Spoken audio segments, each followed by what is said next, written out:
Hello everyone, this is Sean Thomas, and we are looking at ARK Survival Evolves dossiers for dinosaurs not yet released. Here we have, I'm going to try this out here, Therizinosaurus. Okay, let's call him the Therizinosaur for now. So take a look at the long, elongated claws this herbivore has. So yes, it's an herbivore, and some of the little icons show that it's only got one check next to weight, so it's not going to carry a whole lot. It is tameable, it is rideable, and it looks like it is going to be harvesting wood very, very well.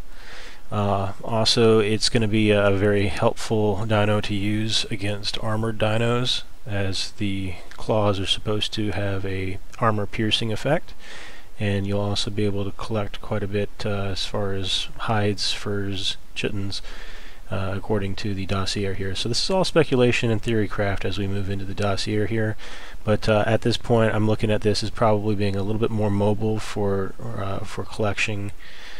Similar to the mammoth, is a little bit better for getting around and getting the wood and things. Stego's more for the thatch. But with one of these guys, you should be able to move a little bit quicker. He's not going to carry as much. You will be able to get the wood. You probably won't use him so much for the wood, but definitely for collecting from like chitin and hide and furs and whatnot. So it's just another dinosaur that helps specialize in being a jack of all trades for collection. That's what this one's about. As far as taming these, I would say probably a Quetzal. It's going to be a fairly large one, it looks like. So let's go read the dossier, see what else we can glean from that. So in the wild, the Therizinosaur, let's see, I'm not entirely sure how the Therizinosaur stays populated on the island. It is surprisingly slow, for its size, and is a solitary creature, so no pack to back it up. I suppose the fact that it is sheer power rivals Tyrannosaurus is the only thing that allows the very aggressive, medium-sized herbivore to thrive on the island. So likely being able to be picked up by the Quetzal, as mentioned, but with it mentioning it being a bit slow, you might want to use the mammoth for the collection of the wood and a saber for the collection of the chitin and fur. Let's take a little bit of a further look at the dossier. The claws of the Therizinosaur are some of the most versatile biological tools I've encountered, as adept at removing trees and foliage from Therizinosaur's path as they are at piercing the thick shells and hide of the island's most defensive creatures if backed into a fight. A tamed Therizinosaur is one of the most versatile mounts a survivor can have. It can be trained to use its claws brutally or delicately, allowing the rider to primarily harvest the specific kinds of resources that he or she needs with abnormally extreme efficiency. And in combat, these same claws can pierce straight through the toughest armor. The flexibility more than makes up for its inability to carry the large loads of the island's mini herbivore pack beasts. So for the theory craft side of it, I'm hoping that the armor piercing is something that can be used against Doedicurus. And the reason I mention that is because when they roll into a ball, there's pretty much nothing you can do to kill them, right?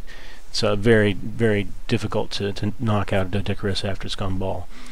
But if these guys have armor piercing and can go through that Doedicurus ball, well, maybe this is the counter to those tribes that like to fly around with argents, dropping Doedicurus, wild ones or tame ones, either way, onto your doorstep with your turrets, and your turrets are just firing all over the place trying to kill these Doedicurus to no effect.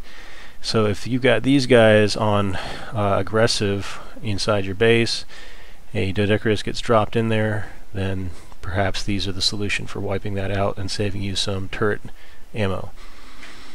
Alright, and if you haven't thought of using the Doedicurus for this, you can drop them from argents, or if yes, I believe argents, Quetzals as well, and you could also roll just right up to the walls or anywhere that the turrets have line of sight on you, and you can leave the Doedicurus balled up to take the hits.